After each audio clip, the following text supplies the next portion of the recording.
Good morning, everybody, and a warm welcome to you all for the second Movers and Shakers event in this series of three, Building Back to Business in the Midlands.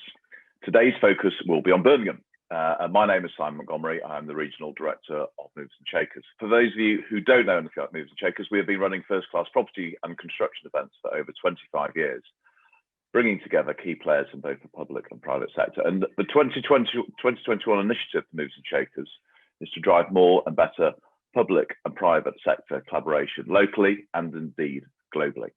Firstly, a big thank you to our sponsors today, Avison Young, who are experts in creating real economic, social and environmental value to the real estate market. Their success is powered predominantly by the people on the ground. They obviously have an international reach, but more importantly, they have a fabulous team here in the Midlands, working with large and small clients alike on a wide range of topics, delivering some excellent results. We indeed have a very strong relationship with Avison Young, and we are partnering with them throughout this exciting series of events, and we thank them again for their support today. Today's event, the second of a series of three, as I mentioned before, a city focus, investing in Birmingham, building back to business. The webinar today will delve into the biggest challenges and the major opportunities in Birmingham, and we have assembled a first-class panel of private and public sector leaders on what's happening in the region, the big opportunities for investments, overcoming the pandemic, and building back to business, with a big focus on driving investments into the city. The contributors today, Councillor Ian Ward, who is a leader of Birmingham City Council, Ashley Kensington, the Managing Director of St Joseph, part of the Barclay Group, James Craig, the co-founder of Oval Real Estate, and Rebecca Taylor, the Managing Director of VTR for Long Harbour. And today our chair is Craig Aylesbury. Craig is the Principal for Development and Town Planning for Avison Young. A quick overview of today's session. Craig will kick things off with his introductory remarks about the Birmingham market. Craig will pass on to Councillor Ian Ward, who has a keynote about Birmingham and the opportunities within the city. That will then be followed by a Q&A between Craig and Ian. Then we'll move on to the panel session with all the panelists I have just referred to. Please don't forget to ask questions during the session. Those questions will be fielded by Craig and will be positioned to the panelists as and when relevant throughout the session. So please do get involved with asking some questions. Thank you very much. Without further ado, I shall now hand you over to Craig, who will kickstart today's session with his intro. Craig, over to you. Thank you, Simon, and good morning, everyone. It's really great to be here with you and sharing what I hope you will find is an interesting and informative event. To set the scene, I've been asked to say a few words about the Birmingham market and what I think it holds in the way of opportunity. And I'm going to do that by way of some observations on the economy, the way certain sectors are performing, and some of the key drivers of growth and change. Now, I've been working in Birmingham for 22 years, and the city I see today is very different to the one that I saw when I first stepped off the train at New Street in 1999. The investment that Birmingham has seen since then, from both the public and the private sectors, has transformed and indeed continues to transform large parts of it. But the change hasn't been just physical. The city has become a more diverse and resilient one economically. In the 3 years prior to 2020, the region had the highest GDP and population growth outside London and the South East, and only London and the South East had a greater share of professional services. In addition, although the region's share of manufacturing has reduced over the past decade or so, it continues to play a critical role in the regional economy, and there are a number of key manufacturing sectors that have been driving growth since 2010. Of course, like all parts of the UK, the region suffered during 2020, but it's not taken anything like the hit that was forecast, with GVA and employment holding up far better than predicted. So the underlying metrics are really good. But what about the market right now, and what about the future? Well, there are 7 things I want to touch on briefly to give you a feel for where I think we're at and where we're heading. So first of all, a few words about offices. So in this sector, occupier demand remains subdued, with many continuing to try and defer decisions until after COVID restrictions are fully eased. City centre take-up in Q1 this year was just 50,000 square feet, the worst quarter since the global financial crisis. But demand is improving month on month, and take-up is expected to treble in Q2. Short to medium term supply shortages have also bolstered rental growth, and headline rents are currently at £37 per foot, broadly in line with Manchester and Glasgow. And we're expecting this to rise to £40 per foot come 2024. Of course, we've also had two very significant boosts to the office market in recent times, with Goldman Sachs relocating its tech function to Birmingham and the government confirming its commitment to a 200,000 square foot hub building in the city. The second factor I want to touch on is residential. And the first thing to note in terms of the resi market is the staggering amount of development that we've seen promoted through the planning system in the last few years. We estimate that there are around 25,000 homes approved or in the pipeline in Birmingham currently, although the majority of these are apartments, and the lack of major family housing-led schemes is a bit of a cause for concern. Somewhat surprisingly, I think, is the fact that COVID doesn't really appear to have reduced the appetite for city centre living at all, in spite of us thinking last year that the pandemic would result in people fleeing to the suburbs and the villages. There have been some concerns expressed about there being an oversupply of apartments in the city centre, but we think supply is always going to be balanced out by demand created by high-profile business relocations and improving retention of students and young professionals. We also need a critical mass of schemes in places like Digbeth, for example, to effect large-scale regeneration. Land sales are still very strong, with values now exceeding pre-COVID levels. The resi sales market has also continued to trade well, with significant inflation seen over the last 12 to 18 months.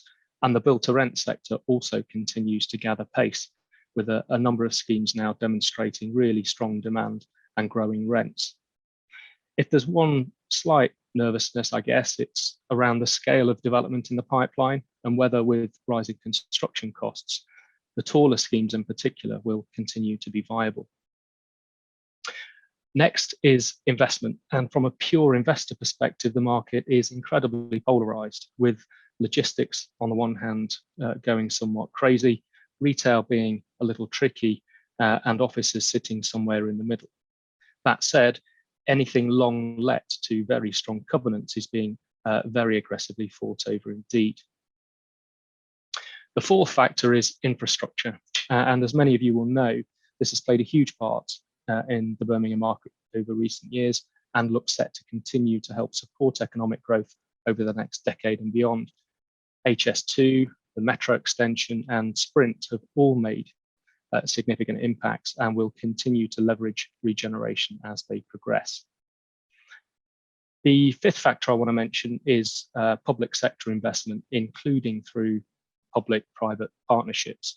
And I think it's fair to say that the level of public sector investment and indeed public sector commitment we've seen in Birmingham over the last decade in particular has been incredible.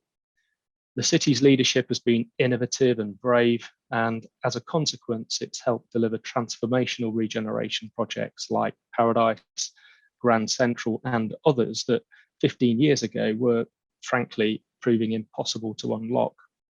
And of course, this continues with the likes of Smithfield, where the City Council and Lend-Lease have recently completed what I think will be widely regarded as a critical development agreement, and one that, along with Curzon and the projects that are in plan and underway in Digbeth, will go a long way to comprehensively regenerating the eastern and southern sides of the city centre. The sixth factor is the Commonwealth Games. Now, the Games, of course, are just 12 months away, and whilst we're already seeing some pretty hefty physical outputs, such as the redevelopment of Alexandra Stadium, the infrastructure works at Perry Bar, and the swimming pool at Sandwell, we've also seen the Games taking 100,000 square feet of office space at Brindley Place. But the best must surely be to come. And I don't just mean in the form of direct economic benefits that flow from what we hope will be a huge influx of visitors to the city, but I mean from the way in which the Games will put Birmingham front and centre on the world stage, a stage that will enable us to cement existing international relationships and develop new ones. Finally, it's important that I mention the City Council's emerging Our Future City plan. You can't talk about the Birmingham market and the potential it has without touching on this. And as a town planner, I have to say that it's the thing that excites me the most, because what it's starting to do is articulate a vision and a plan for the growth of the city centre that will deliver change and sustainable, inclusive growth on a scale that I don't think we've ever seen before. It's proper 21st century town planning for the people of Birmingham and the businesses and organisations that make it a success. And if the plan is successful, and I'm sure it will be, it will play a very significant role in facilitating the next phase of the city's transformation, and will generate huge opportunities in the market over the next 20 years and beyond. So I have to say, I think that although we've had a very challenging 16 months or so, the future is very bright indeed. But then I'm a mere town planner, what do I know? Let's hear now from someone who really knows where the city's at, where it's heading, the leader of Birmingham City Council, Councillor Ian Ward. Thank you very much, Craig, and good morning, ladies and gentlemen, and thank you for the opportunity to talk to you about our exciting plans for the city as we move into the COVID recovery phase. And although I accept that we will inevitably face challenges as we emerge from the pandemic, I want to make it clear today that we have every reason to be optimistic and upbeat, because there's plenty of evidence to suggest that Birmingham can and will play a leading role in the economic recovery locally, regionally, and nationally. So, reasons to be cheerful. This continues to be the UK's best performing region for foreign direct investment, despite the impact of the pandemic, with 38 projects secured, creating 2,263 new jobs over the last financial year alone. We've also attracted a range of major investment projects to Birmingham and the region, including the Ministry of Housing, Communities and Local Government, the Department of Transport, and of course, Goldman Sachs. And we're confident that these projects will be a catalyst for more moves from both the public sector, business, professional and financial services. As many of you will know, prior to COVID, this city was seeing growth at almost twice the rate of London and 4 times the national average. And while COVID-19 has had a profound impact on Birmingham, both economically and socially, the factors that made this such an attractive place to live, work and invest back in early 2020 remain in place and will now help power our recovery. In fact, even at a time of such upheaval, we've continued to make progress on a significant number of major projects which will stimulate growth right across the city. There is a lengthy list of projects that will supercharge our recovery, bringing many millions of pounds of investment into the city, shaping the lives and life chances of Birmingham citizens for years to come. The Smithfield development reached a significant milestone last month as we finalised a joint venture contract with Lend-Lease for the £1.9 billion scheme, which has the potential to create over 8,000 new jobs in future years. Paradise has opened the first 2 buildings around a newly built Chamberlain Square and pedestrian street linking to Centenary Square. A 3rd building is under construction and plans for a landmark residential tower and hotel development are taking place, all linked together with public realm built to the highest quality standard. Of course, Oval are progressing exciting plans for Digbeth, with planning approval in place for their framework and long-term vision for 42 acres centred around the iconic custard factory. I'm sure we'll hear a little bit more about that from James Craig later. The framework will provide 2.2 million square feet of commercial space and 1,850 homes, alongside shops, restaurants, cafes and additional leisure facilities.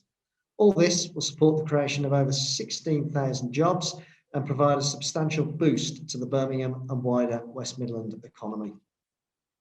When you throw the Midland Metro extension, BBC relocation and Stephen Knight's proposed film studios into the mix, it's clear that Digbeth will play a major part in the next exciting chapters of the Birmingham story. And amazingly, there are even more reasons for optimism. Peddymore is progressing well and will deliver a new employment site in the north of the city. By 2022, the infrastructure works for the site will be completed, which include a new junction on the M42.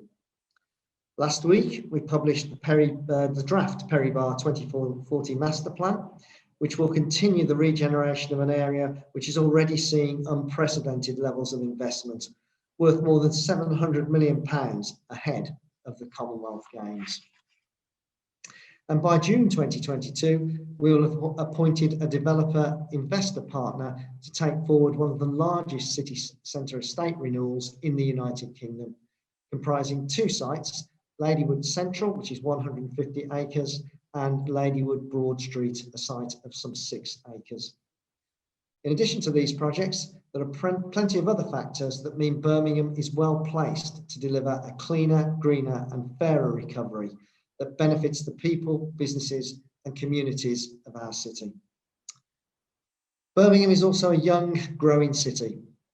There'll be 150,000 more Brummies by 2031, and the Birmingham Development Plan, adopted in 2017, sets a housing target of 51,100 new homes within the city boundary. Despite the enormous disruption of the last 18 months, we've already delivered over 22,000 new dwellings against the target of 19,800.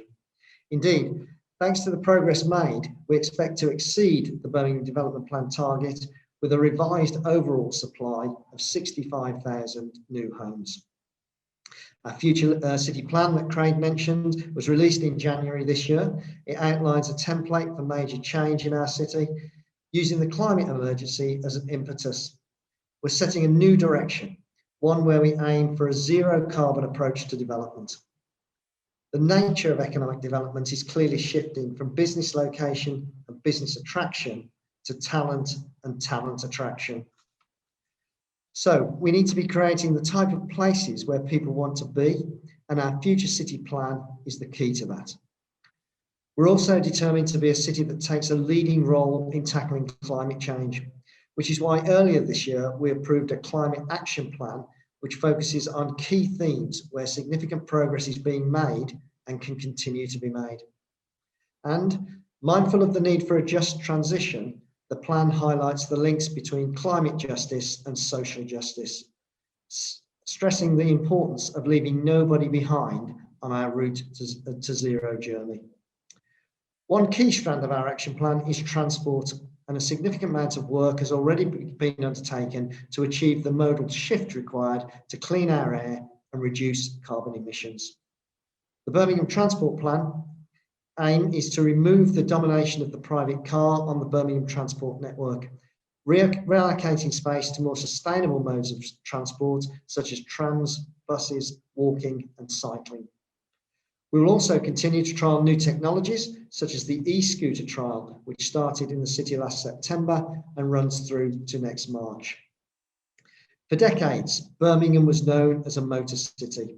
Petrol and diesel were king. But all that is changing, and in the years to come, we will be transformed into a city of active and sustainable travel. I'm confident that our green journey, added to the major regeneration projects that I've outlined, will make this city an ever more attractive proposition for businesses, developers and people. And that's why I'm so optimistic as I speak to you this morning.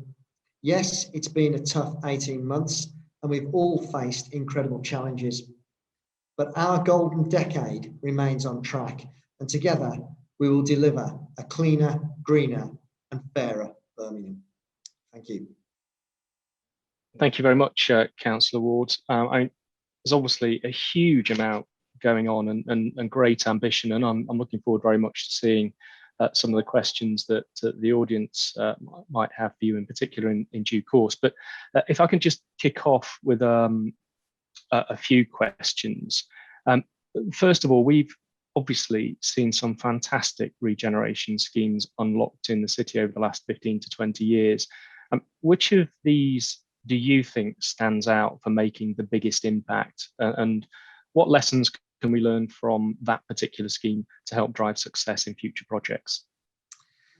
Two, I think, if I may. I think first of all, New Street Station and Grand Central. You can see an image actually of the new station in Grand Central behind me on the wall. You mentioned, Craig, arriving in the city in 1999 at New Street Station. What would have been a quite dark and dismal introduction to the city of Birmingham. So I think the redevelopment of New Street Station and the creation of the Grand Central shopping centre has created a very different sense of arrival in the city, creating that image of a genuine place for investment and new businesses. And I think the sense of arrival you get now in the station with the shopping centre above it, and the light cascading in from the roof now, does give us a sense of arrival that's comparable with many other European cities. Birmingham, of course, is known for its connectivity, so I think it is right that we do have a first-class or world-class station as the entry point into the city. I think what it underlines actually is the importance of public sector support and investment to unlock these transport nodes in the city. And the second example I would cite actually is right outside of the council house, and that's the Paradise development. What that demonstrates, I think, is a strong public-private sector partnership.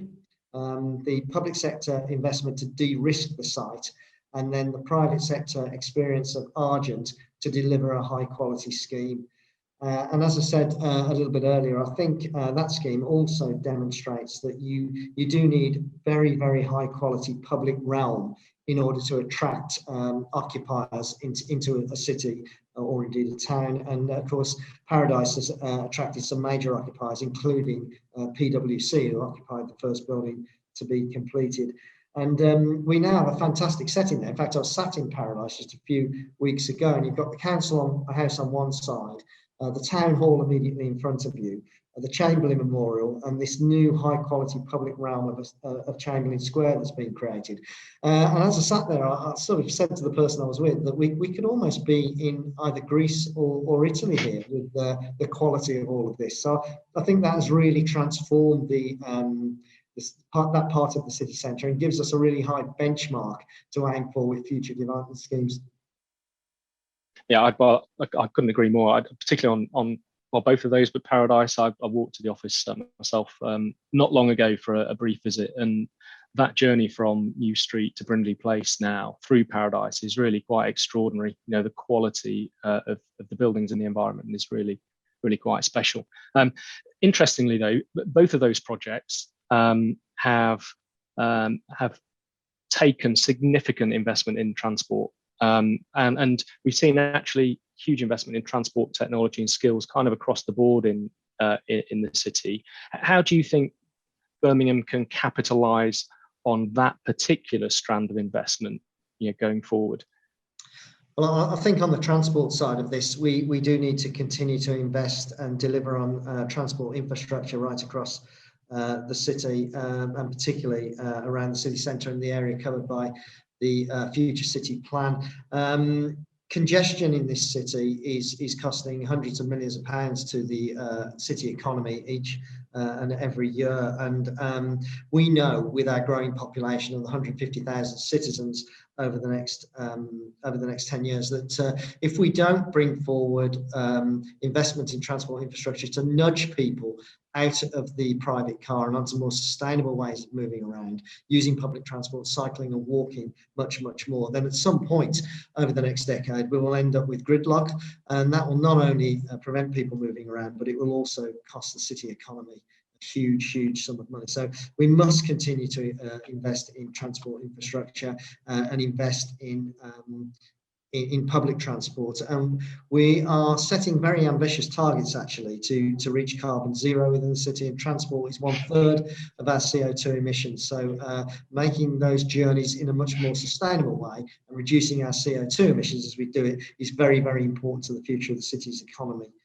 On the skills issue and technology, I think that technology is rapidly changing the way we all work. I was reading only over the weekend that AI is now set to transform the way we live our lives far more than the Industrial Revolution ever did, far more the invention of electricity, etc.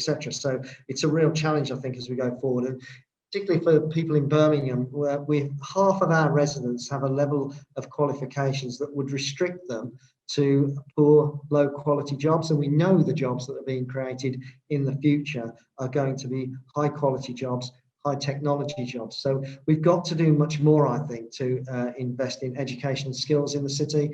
And I've been pushing the combined authority to be much more innovative and to be much more ambitious about skills and education in order that we can reskill our population for those jobs that will be created in the future. Because if we don't do that, then we're going to find that the above national average levels of unemployment that we've been straddled with for the last 20 or 30 years is going to remain the case. And we've got to ensure that all of our citizens right across the city have a stake in the city's future, and education, skills are key to that.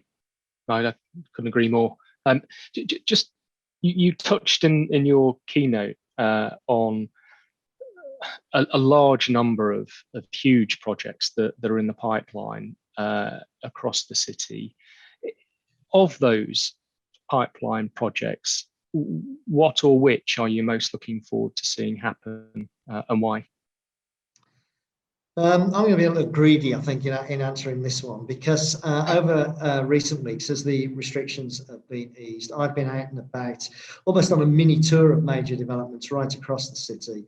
So I've been out to Curzon, Smithfield, Perry Barr, Digbeth, Peddymore, and each of these projects are building the homes, creating the jobs and the opportunities that this growing city needs. And what is clear to me, and hopefully to others, is that Birmingham is reinventing itself, and reinventing itself rapidly at the moment.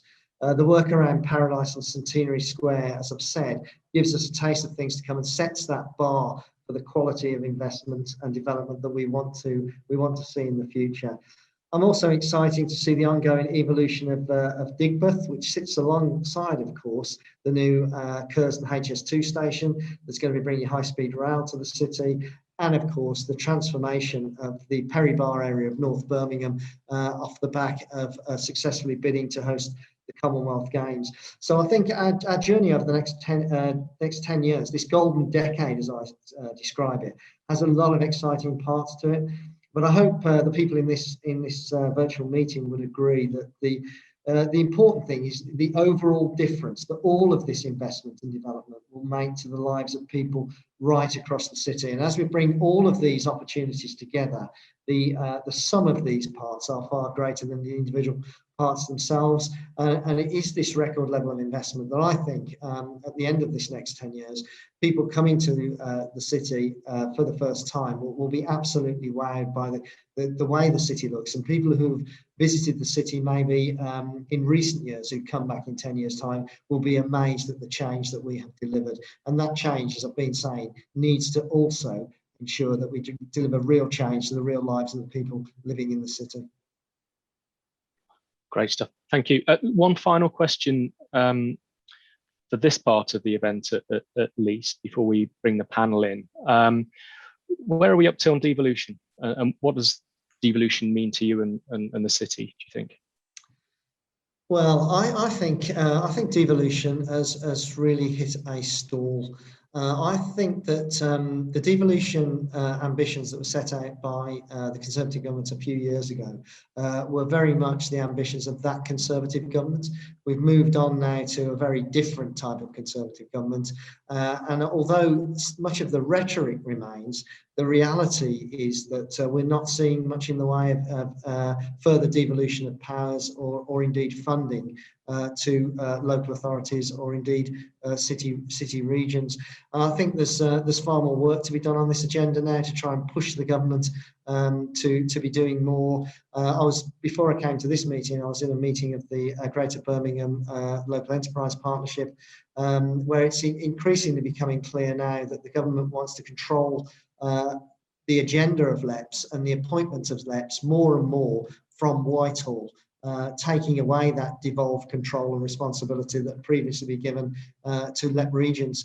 And I think this is incredibly frustrating and disappointing, because I think what's been demonstrated over recent years is if we are given the powers and if we are given the budgets, then locally we are capable of making the decisions that will drive on the local economy and indeed in our case the city of Birmingham. And much of the development I've been speaking about thus far in this meeting is development that's come about through the funding that we've been able to access and the powers that we've been given locally to make these changes. And at the moment, I see much of this going backwards and a re-centralisation of power in Whitehall and London. And I think that's a retrograde and backward step, and something we've probably got to remake the arguments all over again, that given the powers and given the budgets, locally we are best placed to make the decisions for our population and our people.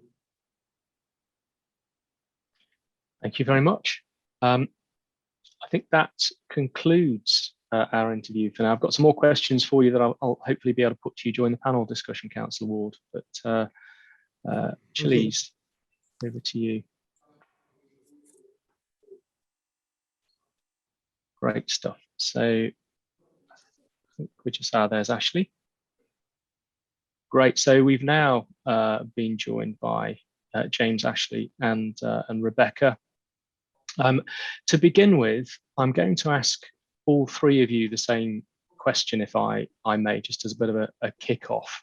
And then I've got one or two for you individually, which we'll come on to hopefully a little later. So the first question to all of you is a simple one. Why Birmingham? What is it about the city that has attracted you or inspired you to invest in the way that you are currently? Rebecca, can we start with you and then go to Ashley and then James? Sure. Yeah, we decided to invest into Birmingham back in 2015. And we often do a kind of top-down approach on research. So we looked at the top 64 prime urban areas across the UK, and then we ranked them with about 25 different scorings. And that was, you know, population growth, that was investing in infrastructure, and that was startup companies, affordability of housing, a whole range of things. And Birmingham ranked, you know, in our top kind of 5 of that list. So that was what really drove us there. I mean, I think all of the things that have been mentioned today, you know, the investment in infrastructure was a real positive with the tram station. We ended up securing our deal, the Lansdowne, in 2016. That opened in 2019 and is trading really well. We missed out on a couple of other sites as well, but won't dwell on those ones. But I think you know, ultimately the young population, you know, HS2 investment has also been positive. And I think the employment options were a real driver for us. So I think not repeating anything anybody's already said. That's great. Thank you very much. Rebecca, sorry, Ashley, let's come to you next. Thank you, Craig. I think really it's down to the fundamentals that both Councillor Ward and yourself mainly spoke about, in that Birmingham is attracting a lot of investment from not only from the UK but overseas. It truly is a world-class city. It's attracting some great quality jobs, with, as you said earlier, with Goldman Sachs relocating some of their staff to the city, and we keep to see that positive investment with jobs, the infrastructure's improving both locally and to connect greater to the UK. And I think because of that, we think that housing is a good place to invest in Birmingham because of all the other positives that are happening. Great, thank you. I'm going to come back to a couple of those points a little later, hopefully. James, let's come to you next. So as a business and as partners in our business, we've been investing in Birmingham for 20 plus years, so started in the mid-90s. We've seen it change. There was a period, I guess, in between, around kind of 2008 and onwards, where we found it quite difficult to get into the city. And a lot of big investors were avoiding Birmingham. And I guess that reignited our kind of desire to be back in the city. And I guess, well, I echo all the things that both Ashley and Rebecca have said. I look at things from a slightly different point of view, which is I think people have underestimated Birmingham in the same way that they've overestimated places like Bristol and Manchester, which incidentally are both places that we invest.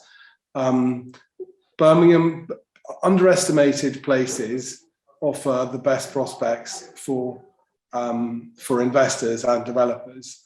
And certainly in our experience in Digbeth, is that areas that are underestimated and therefore unloved offer amazing opportunities to do something different. So Birmingham for us is the opportunity to do something different and do it better.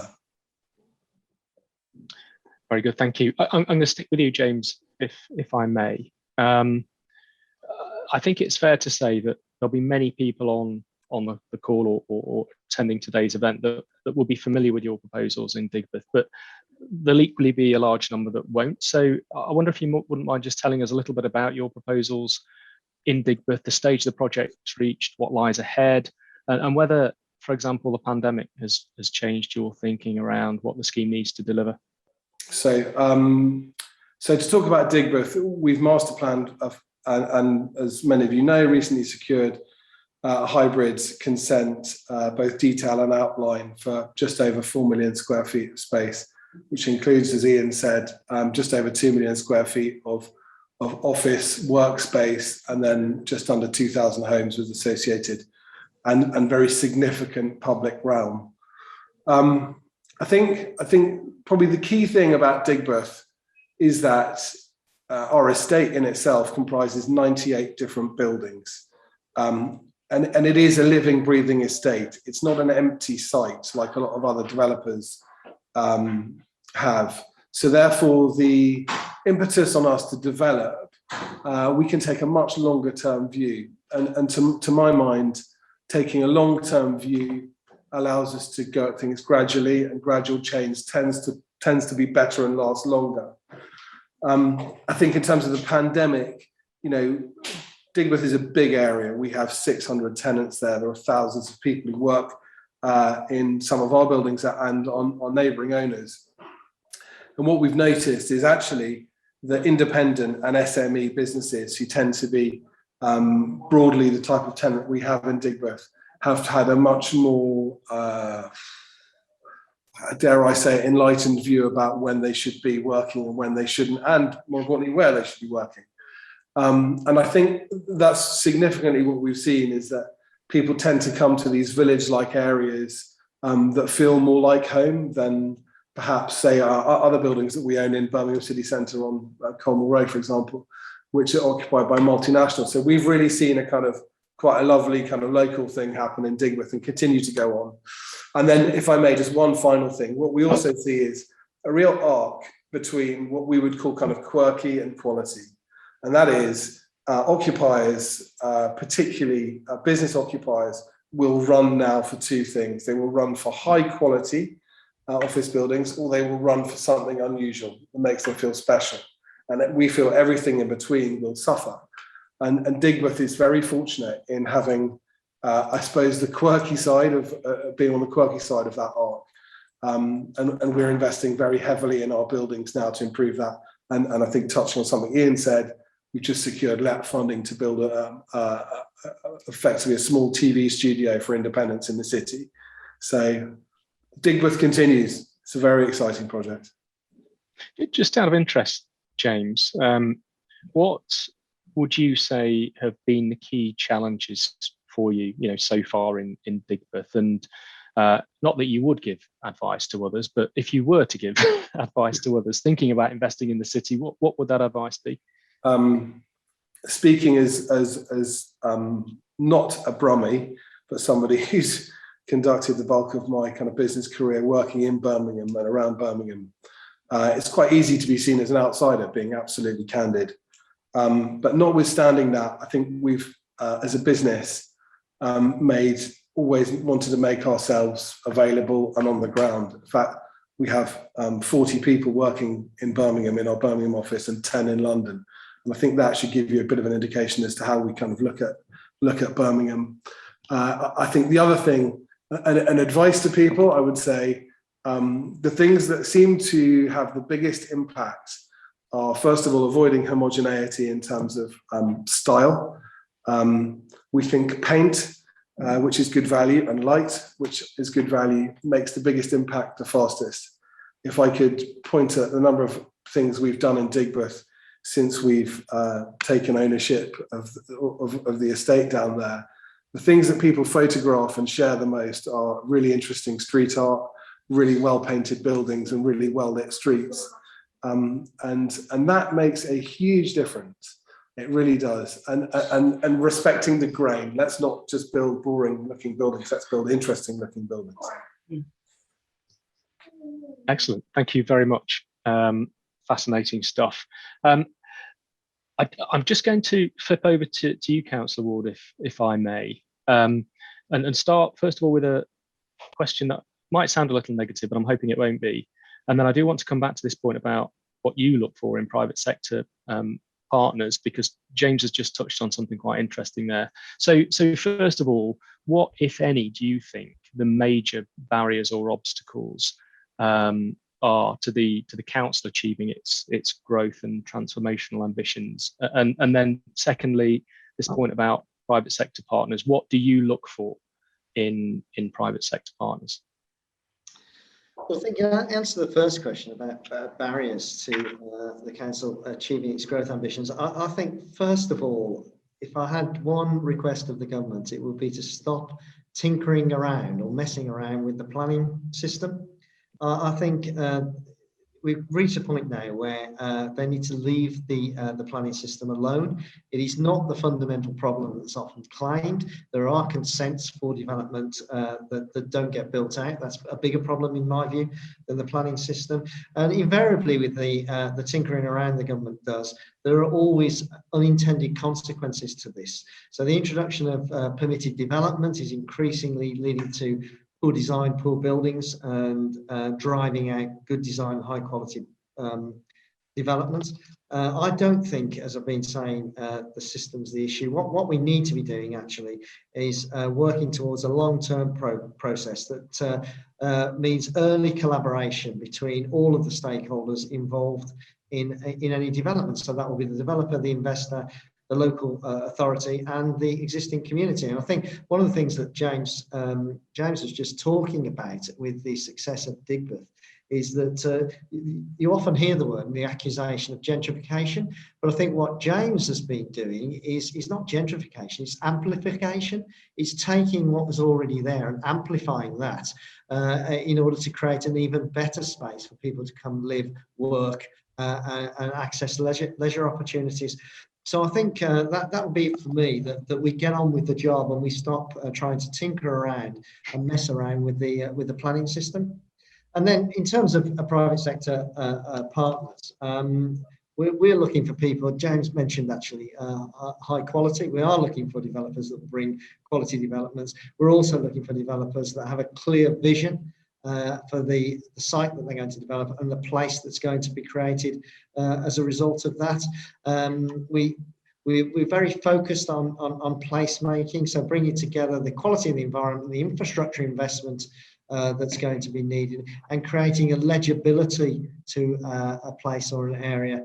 And quality obviously sits right over all of that, bringing about the right materials, the attention to detail that we've heard James mention, and having the right buildings in the right location that respond to the unique surroundings of any particular location. And then the final thing I'd say, and it touches on what I said about planning permission being granted and then development not happening. Delivery is essential. We don't want to sit around with developers sitting on plots that are not built out. We want to see the city move forward. As I've been saying, we need to create significant numbers of new homes and significant numbers of jobs for the growing population of Birmingham. So delivery is also vitally important. Absolutely. Yeah, totally agree. Thank you. Well, we've got quite a few questions starting to come in now from the audience, actually, and I'm going to try and bring some of those in a moment. But before I do that, just got a couple of quickies for Rebecca and then for Ashley. So Rebecca, starting with you, from a build to rent perspective, what do you think are sort of the key challenges around values and viability and getting development off the ground in Birmingham, first of all? I think, I mean, rents are not as elastic as sales values. And, you know, if you've got a long-term investor like ourselves, then, you know, you're not really interested in a profit on cost. You're looking at a yield on cost model, which is, you know, a longer-term stable income stream that can kind of grow and is an inflation hedge effectively.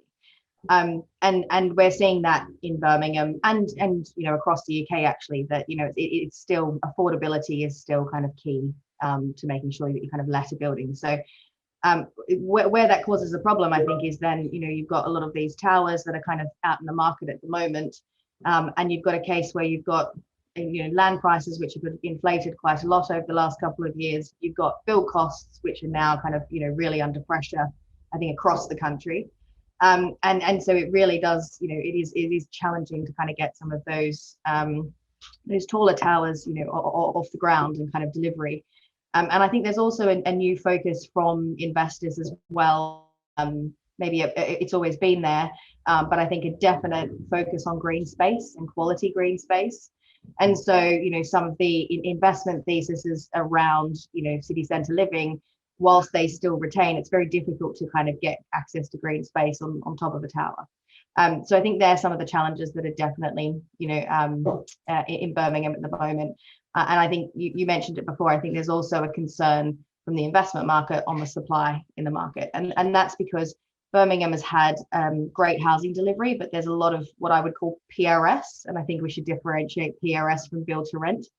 And so, but the customers don't really understand it. So they're driven by affordability. And if you've got a buy to let investor who can really drop down their rents, then it kind of makes it difficult. So I think there's a few challenges, certainly over the next 12 months that people are watching. And I think there's maybe a nervousness from those who maybe looked at Manchester, with the supply coming forward, and then how that kind of plays with Birmingham as well.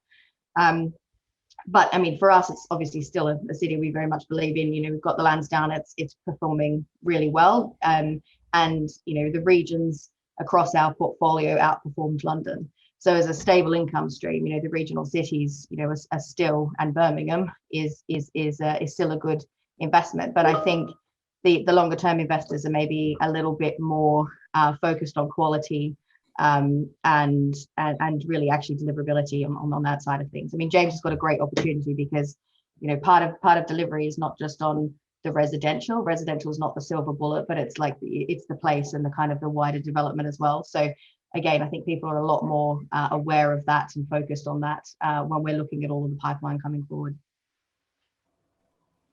Interesting. You mentioned Lansdowne and that's doing really well. Would you say that scheme has exceeded your expectations, or has it performed exactly as you thought it would? So we definitely saw a lot of rental growth during the construction period, and that outstripped our expectations. I think it's plateaued off onto a more sustainable level. So I think in the build period, we saw something like rents go up 18% or something from our original underwrite.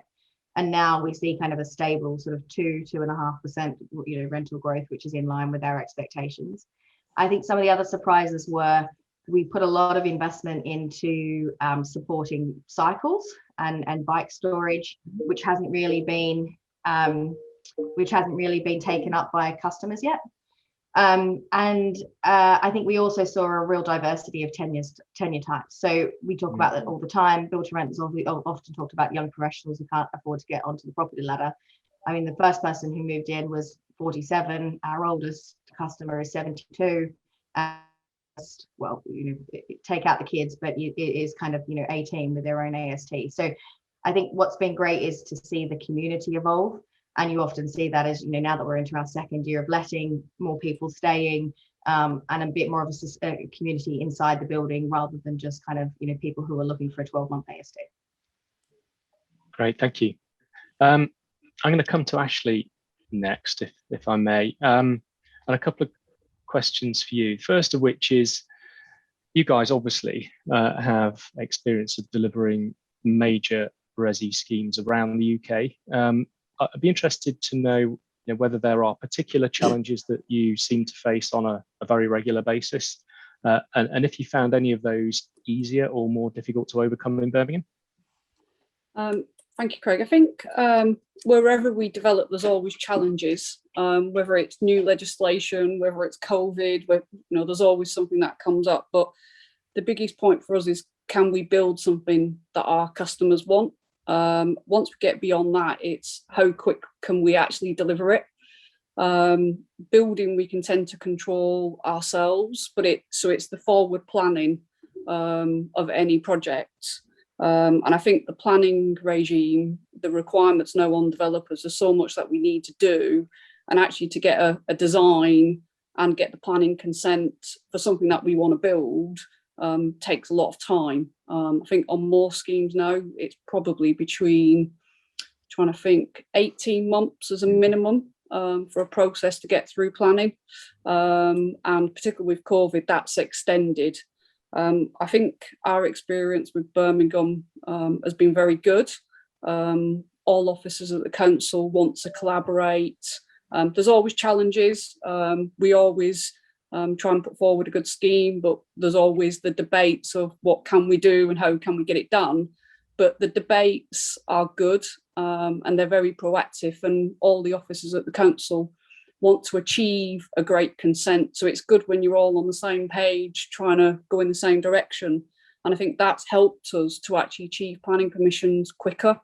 In Birmingham, I'm responsible for another number of divisions within Berkeley, and Birmingham City Council have been the place where we've achieved the best consents in terms of timings of delivery. I've got a scheme at the moment where I've been trying to get planning elsewhere, where I won't name, that's taken 2.5 years and I still haven't achieved it. And we're having the debate of, do we go to appeal? Our approach is not different, but that collaboration does make the difference. It's a nice endorsement of your planning department, Councillor Ward. Indeed, thank yes. you. We have worked quite hard actually to ensure that we have our planners understanding that they're about enabling development, not preventing. Yeah, no, I would endorse what Ashley said. And just sticking with you, Ashley, and actually talking about a little bit about planning policy. I mentioned the council's future city plan. That is going to set out a pretty bold framework for the expansion of the city centre, and in it there's talk about 8 renewal areas. There's huge opportunity there, but also massive challenges, particularly I think around the engagement of communities and delivering places for all. What do you think the keys are to creating successful communities in urban settings in particular? I think it's not different to any other site. I think you've got to start with setting a vision, but that vision needs to be set in an inclusive way. So collaborating with all the stakeholders, whether it's the local authority, the communities that's there, you've got to remember that when you're gone, the community is still there. They've got to live with whatever it is you've built and designed.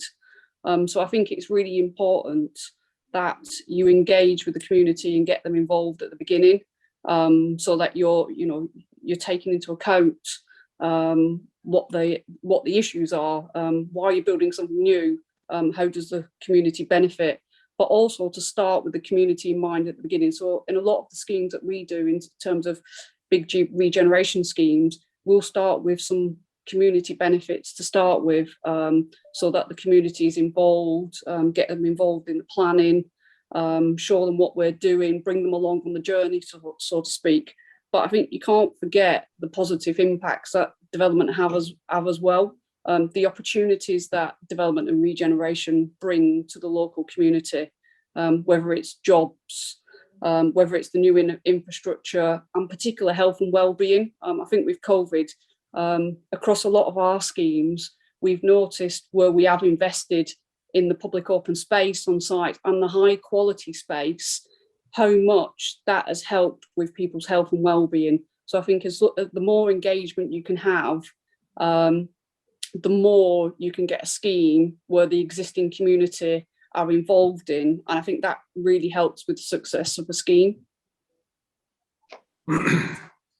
Thank you, very helpful. I'm just going to dip out of the questions that I've compiled and ask a couple from the audience that have come in, and these are to no one in particular, so I'll be interested if anyone wants to pop their hand up and say, yeah, I'll take that. So the first one is from Graham Sibley, and it says, Councillor Ward mentioned the high level of investment in development in city centre high rise and a shortfall in family housing. Does the panel see a future move to single family build to rent in future developments.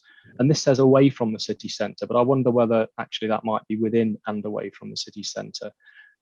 James, you got your hand up. Do you want to have a crack? I think that's a really interesting question, Graham. In short, I think Birmingham probably typifies a city where there is a kind of what I would call an evening drain away. We've seen it for years. Birmingham city centre is wonderful, it's vibrant, but what happens at 5:30 is everybody clocks off and everybody goes to Moore Street, New Street, Snow Hill, gets on a bus, gets in a car, and bang, it's gone. It's like sticking a Hoover into a beanbag. Would be the kind of best simile. Now, I think that's changing. It really is changing. And it's changed in the first instance because a lot of high quality residentials being built for young, single, married, no kids, married kids, whatever, but youngsters kind of sub 40 who've got disposable income who want to be in a city centre.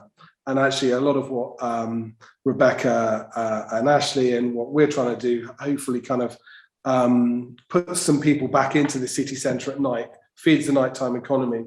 There are other developers who are building homes for families, and I think Portloop is a pretty good example of that.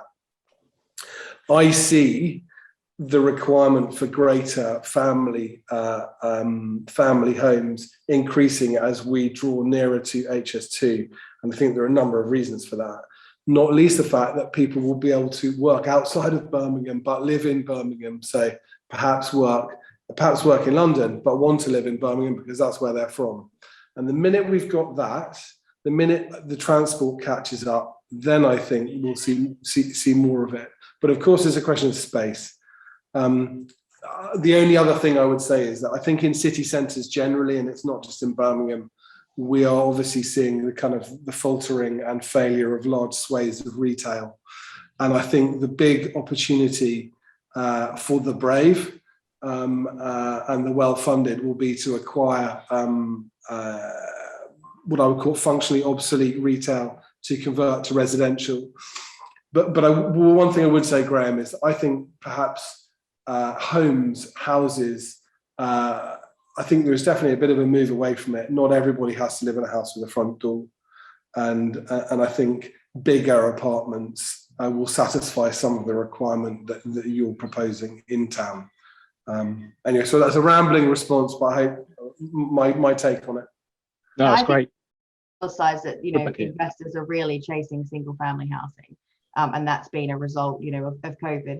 And actually investors who had allocations to property funds are reallocating a lot of that to residential because multifamily and single family have proven the investment case that we've all been talking about for a long time. I think for single family or lower density schemes that can suit a mix of people, and I think what makes communities and great communities is a diverse opportunity for people to live. So it's as I said, lots of people talk about build to rent as young professionals, and it's not just like that. I think it's like-minded people and culture, which is again I think an opportunity that James has got. But I think in order to get more single family housing and maybe more lower density and bringing people back into the city centre, you do need investment in schools, because often people want to be close to schools, and kind of I think those general kind of public PPP kind of investments to support a wider community. And as I said before, residential is not the silver bullet. So I think it's a part of the story, but not necessarily the only part. I just one thing I'd like to add to that, if I might, and that is that as our future city plan does recognise the need to bring families back into the city centre. I think for various reasons over the last 10-15 years, families in Birmingham, some families in Birmingham, have seen the city centre as not being a place for them, and that's one of the changes we do need to make, and it's set out within the future city plan. I also think that the Ladywood regeneration scheme that we're bringing forward will be primarily about family housing, but it also gives us the opportunity to try and reinvent how we deliver family housing in the city, because we are way behind on the delivery of affordable housing. So we're on our development plan, we're slightly ahead in overall units delivered, but we are some 43% behind on the delivery of affordable housing. And by affordable, I mean things that genuinely can be afforded by people. And we've got to come up with a new model for delivering affordable housing in order that we can build the homes that people will need. And I think we will have opportunities to do that with, in particular, the Ladywood regeneration scheme. Yeah.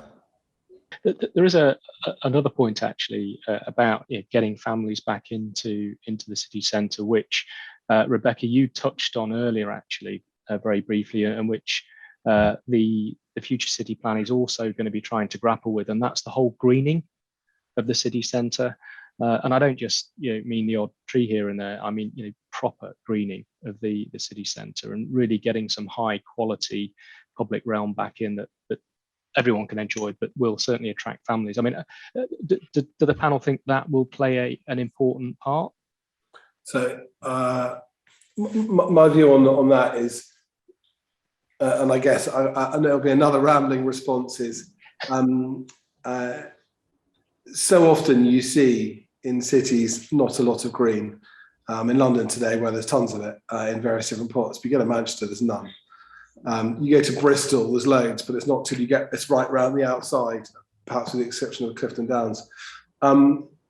So Birmingham has to work with what it has, and what Birmingham has is quite an interesting, very interesting industrial heritage that pops up in different bits of the city. And actually, as I see it now, a lot of that industrial heritage is popping up in areas where myself and some of our peers are doing their best to try and regenerate and improve and amplify bits of the city.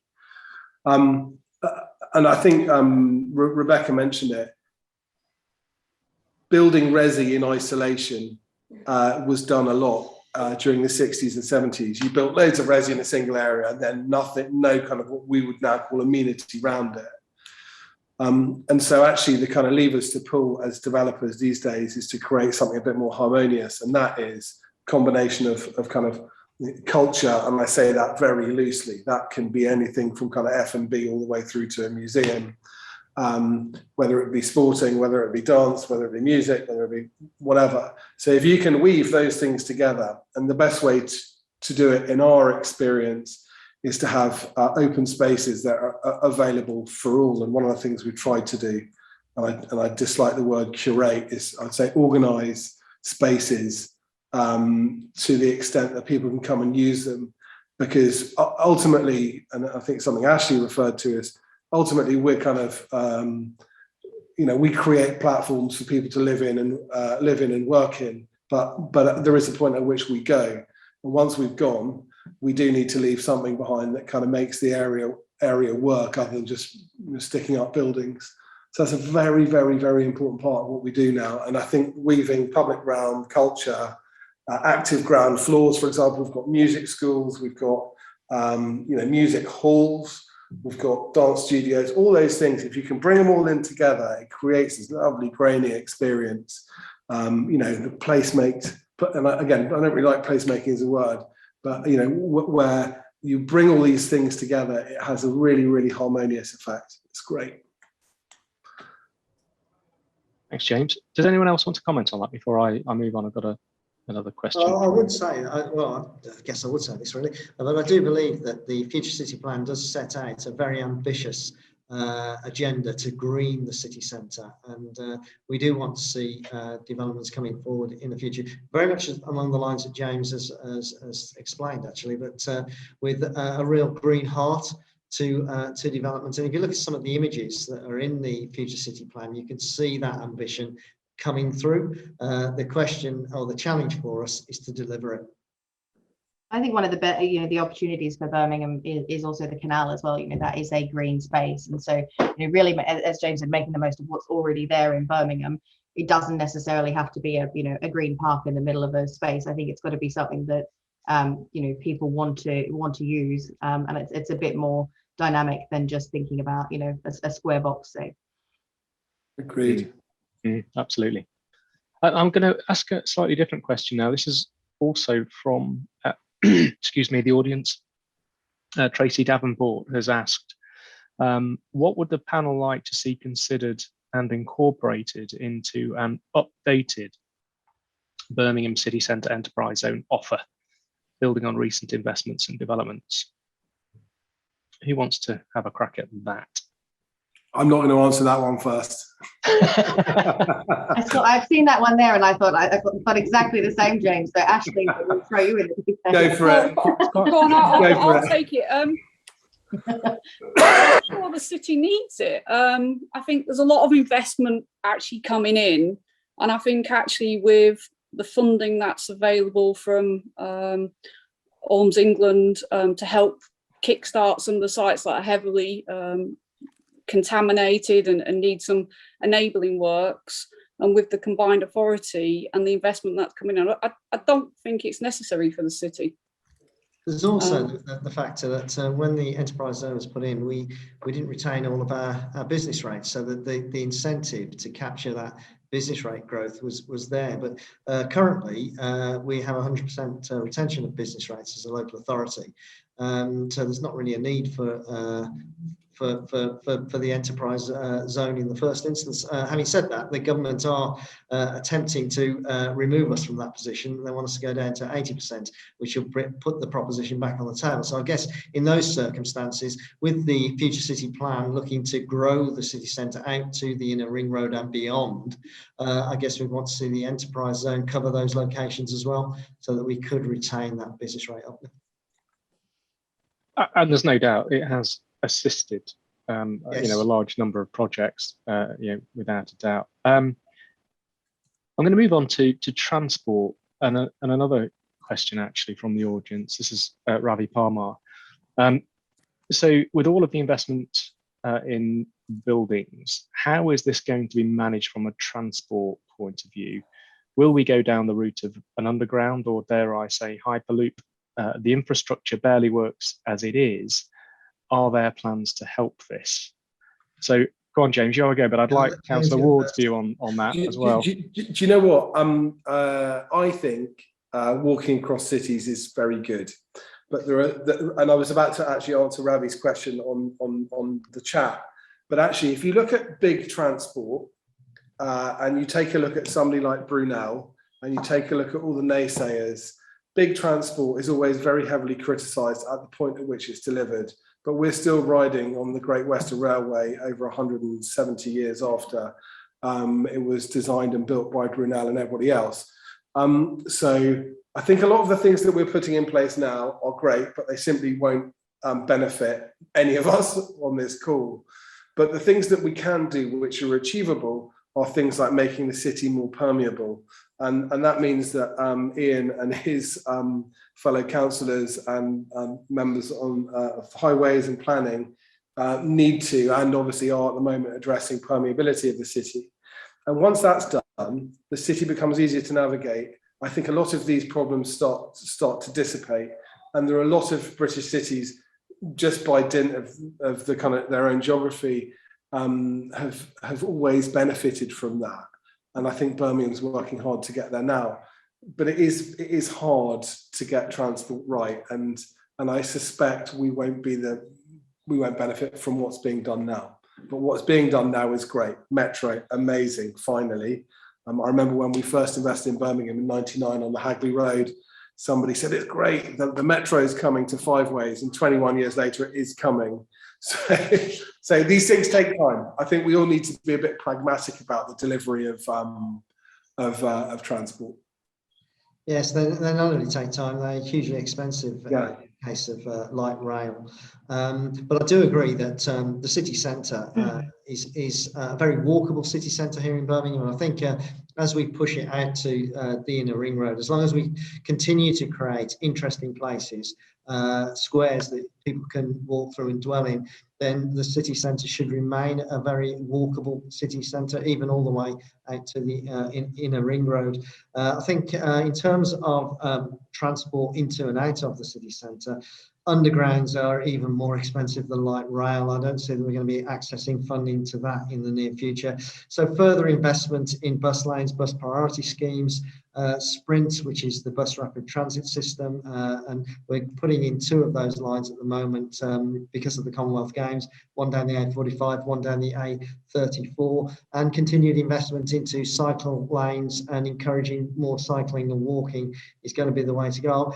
Often say to Transport West Midlands that as long as I can get to where I'm going in my car at the same time as I could on the bus or by cycle, I'm probably not getting out of my car. But if you slow me down and speed the bus up, if the bus is then getting there half an hour before me, I'm probably getting out of my car. And I think it's that kind of nudge that we need to get people to move around differently. There's another question in the chat about would we be introducing a congestion charge? And no, we will not be introducing a congestion charge, because I very much see this as persuasion, not compulsion. And we've got to nudge and persuade people to move around the city in different ways. It's better for the economy ultimately. It'll be better for the environment, and it'll also be better for people's physical health. Very good, thank you. I'm just going to dip away from the audience questions for a second, and I'm conscious we're coming up close to 12:15. I'm just going to try and ask a few sort of rapid fire questions to the panelists from my kind of original list. So Ashley, we'll go to you first.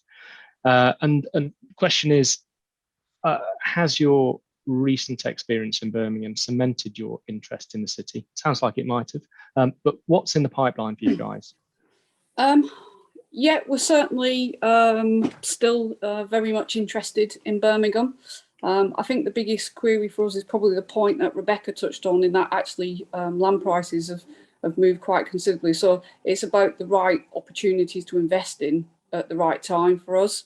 And I can't really talk to you about too much about the things we've got in the pipeline. The biggest things for us are getting our scheme at Snow Hill Wharf finished, and getting the site that we've got in the Learning Quarter, Glasswater Locks, ready to start on site. We're still doing some works down there with CRT to get us started. So yes, very much interested in the city, looking to acquire further opportunities. It's just the right ones in the right places. Great, thank you. I'm going to go to Rebecca next. Rebecca, you touched briefly on sort of investment types, locations earlier. How, if at all, has the pandemic impacted on investment capital flows, and has it polarized interest to specific types of investment and locations? Yeah, I mean, I think I mentioned it before. I think there's been a reallocation from most of the property funds, to more alternative residential, and in specifically multifamily and single family. And so there is that's international capital as well as kind of more homegrown kind of pension funds. And there's a lot chasing that in the market, which I think is a good thing. But they are discerning investors. So they in terms of the quality of what they're looking for, I think, build to rent, we're probably in I don't know, product kind of turn number 3 now. Generation 3 maybe, in terms of all the learnings that's been happening in terms of the management and the like, and I mentioned before, I think transport is key, access to green space is key, and very high up the agenda. And I know everybody talks about it at the moment, and it was something that was always there, but investors with regards to ESG focus is even more heightened. And I think that's not just the E, that's the S as well, the social side of things. And that was something I think I'm proud of the team of what we did at the Lansdowne, during the lockdown period. We partnered with a charity called Mind, looking at people's kind of mental health. We had care packages going to people living in the buildings who were maybe alone. We had online kind of clubs and the like. And I think what's been great that I've seen for the sector, and that investors are recognizing, and I think consumers starting to recognize, it's not just about renting a home, it's a community side of things. And I think a lot of people put their money where their mouth is and actually started to deliver on that in the sector, which I think has been a great thing. Excellent, thank you. James, quick one for you. Obviously got your hands full at Digbeth, but I guess 2 questions. One is there anything else in the pipeline for you in Birmingham besides that? And what other parts of the city and its regeneration really kind of excite you, outside of your project in Digbeth? You're on mute, James. I guess people tend to really only know us for what we're doing in Digbeth, but we own 220,000 square foot building on Colmore Square, which we're in the process of refurbishing, which is a pure office building. And our view on offices, as I mentioned earlier, is that they need to be of great quality or kind of quirky and unusual, but certainly office buildings in the future need to have a very, very, I guess, high level of service. So we're working on kind of making that building more akin to a club stroke hotel to make the experience for both tenants and visitors a softer one. We also have a significant residential project going on in the Jewellery Quarter, where we're converting old warehouse buildings. Again, we love kind of repurposing older buildings. And we're constantly looking for new projects. We've just missed out on another significant office redevelopment in the city. And just picking up on something that Rebecca said, increasingly, ESG is something that we all have to pay serious attention to. And if I'm totally honest, 3 or 4 years ago, it just would not have been on the horizon for companies like ours. That's changing. In fact, we spent most of yesterday afternoon having a group workshop on ESG and what we're doing on individual buildings, how we school, how we're going to school today, how we're going to school tomorrow. And I think it's so important. It's so important for all developers and investors to be paying attention to that. And I think Birmingham's got a good opportunity there in the sense that there are a lot of interesting developments going on. And if the city can push that agenda heavily, Birmingham will lead the way. Great, thank you very much, James. Councillor Ward, I'm going to come to you for the last word, if I may. A couple of quick ones. So first of all, what's the council going to be doing to reinvigorate the city centre post-pandemic? And what can everybody on this, attending this event do to help? And secondly, what does levelling up mean for the people of Birmingham? Well, let's take the first one first. I think with the scale of the economic opportunity that's in front of us and the challenge of a zero carbon approach to development means that for the local authority, what we have to do is build very strong public sector, private sector partnerships. We're going to need those partnerships in order to deliver what we have to deliver going forward, and certainly at the ambition that's set out in the Future City Plan. And I think we're always open to new ideas and suggestions. We want to work in partnership with others, and we're interested particularly in innovation that can help us to create the jobs that we need in the future, and to help us with the challenge on affordable housing, which, as I've said, needs a different solution from the one that we've been pursuing thus far.